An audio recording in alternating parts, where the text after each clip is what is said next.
The Berlin Wall, an imposing barrier over 100 miles long, had stood as a stark symbol of the Cold War for nearly 3 decades. It was designed to keep people in, to keep the population of East Berlin from fleeing to the west.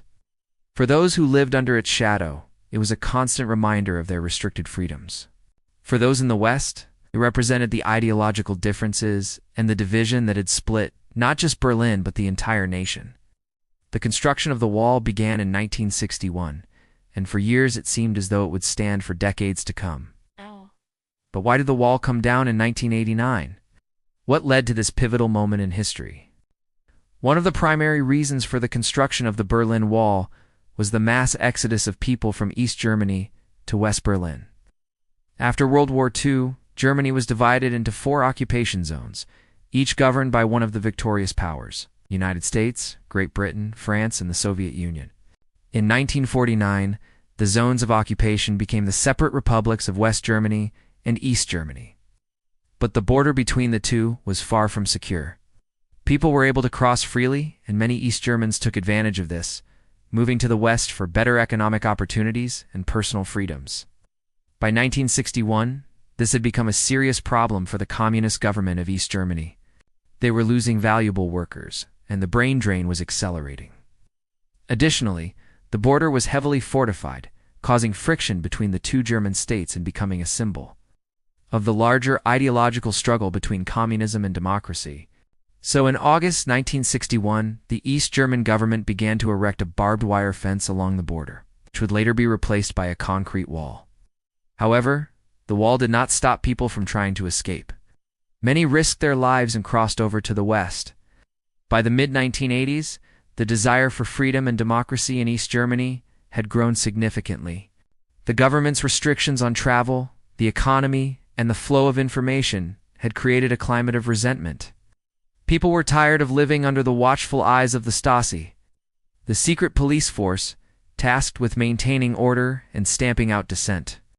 As the years went by, the wall became a potent symbol of oppression, and people began to question the legitimacy of a regime that would keep its own citizens behind a barrier. In the West, the wall was seen as a symbol of communist oppression and the free world's duty to bring freedom to all Germans. Many Western leaders called for the wall to be torn down, but few concrete steps were taken until 1987 when U.S. President Ronald Reagan challenged Soviet leader Mikhail Gorbachev to open up the wall during his speech in Berlin. The following year, a series of protests known as the Monday demonstrations began in East Germany. People took to the streets to demand the right to travel, freedom of speech, and other democratic reforms. These protests grew in size and intensity, putting pressure on the East German government to respond. On November 9, 1989, thousands of East Germans gathered at the Berlin Wall, believing that they would soon be able to cross over to the west.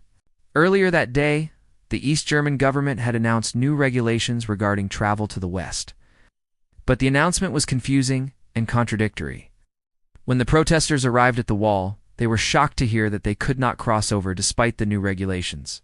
However, one of the border guards, Lieutenant Colonel Harold Jaeger, made an unauthorized announcement that he was opening up the wall. Soon thousands of East Germans were crossing over to the west, and the Berlin Wall, which had stood for nearly 3 decades, was effectively open. It is important to note that while the fall of the Berlin Wall is often seen as a spontaneous uprising, it was actually the result of a long and complex process. The desire for freedom and democracy and the changing political winds in Eastern Europe all played a part in bringing down the wall. In the aftermath of the wall's fall, Germany began the process of reunification. On October 3, 1990, the 2 German states officially came back together, bringing an end to the division that had lasted for over 40 years. The fall of the Berlin Wall was a watershed moment, not just for Germany, but for the entire world. It marked the end of the Cold War and the beginning of a new era of freedom and democracy. The wall that once stood as a symbol of oppression became a memorial to those who had fought for freedom and a reminder of the need to protect democracy. Today, the site of the Berlin Wall is a popular tourist destination, with visitors coming from all over the world to pay their respects and learn about this important part of history. If you enjoyed this video, please give it a thumbs up and subscribe for more historical tales.